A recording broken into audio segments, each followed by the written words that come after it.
यीशु ने खुद को एक साधारण बूढ़े आदमी के रूप में बदल लिया। साधारण पुराने कपड़े पहने वह धीरे धीरे बाजार की दुकानों के बीच चल रहे थे। तेज धूप के नीचे सूखे होंठ, कांपते हाथ और ऐसे चल रहे थे जैसे कोई बहुत समय से अकेला भटक रहा हो। यहां से चले जाइए, आप ग्राहकों को डरा रहे हैं, पहले दुकानदार ने कहा और बिना किसी दया के उन्हें भगा दिया। वह आगे बढ़ते रहे, लेकिन 10 से भी ज्यादा दुकानों पर उन्हें ठुकरा दिया गया। फिर वह बाजार की आखिरी दुकान पर पहुंचे, सबसे छोटी, सबसे साधारण। वहां डोना कार्मेन तमाले बेच रही थी। सुबह 5 बजे से बैठी थी और अभी तक इतना भी नहीं बिका था कि घर जाने का किराया निकल सके। उसने उन्हें आते देखा, उनके सूखे होंठ और थकान को पहचाना। बिना एक पल सोचे उसने उन्हें एक गिलास ठंडा पानी दिया, फिर उनके सामने गर्म खाना रखा और कहा, यहां छांव में बैठ जाइए साहब, इतनी धूप में कोई इस तरह नहीं चलता।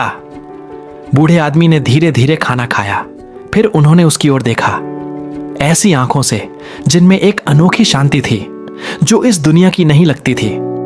खाना खत्म करने के बाद उन्होंने उसका हाथ थामा और धीमी आवाज में कहा, आज तुमने जो बिना कुछ होते हुए भी दिया है वह तुम्हें कई गुना होकर लौटेगा। फिर वह उठे, कोने से मुड़े और भीड़ में कहीं गायब हो गए। उस दोपहर जो हुआ उसे कोई समझ नहीं पाया। डोना कार्मेन की दुकान इतनी भीड़ से भर गई जैसी 20 साल में कभी नहीं हुई थी। उसने आखिरी बर्तन तक सब बेच दिया।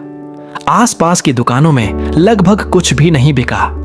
उस रात डोना कार्मेन अपनी कमाई गिनते हुए रो पड़ी, पैसों के लिए नहीं बल्कि इसलिए क्योंकि उसे उस बूढ़े आदमी की नजर याद आई और वह समझ गई कि उसकी दुकान पर बैठकर उसके तमाले खाने वाला कोई और नहीं, स्वयं यीशु थे।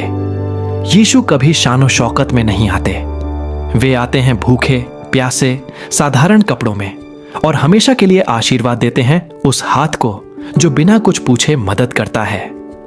अगर आप मानते हैं कि हर दया का काम ऊपर से देखा जाता है तो आमीन कमेंट करें और बताइए आप किस शहर से यह देख रहे हैं।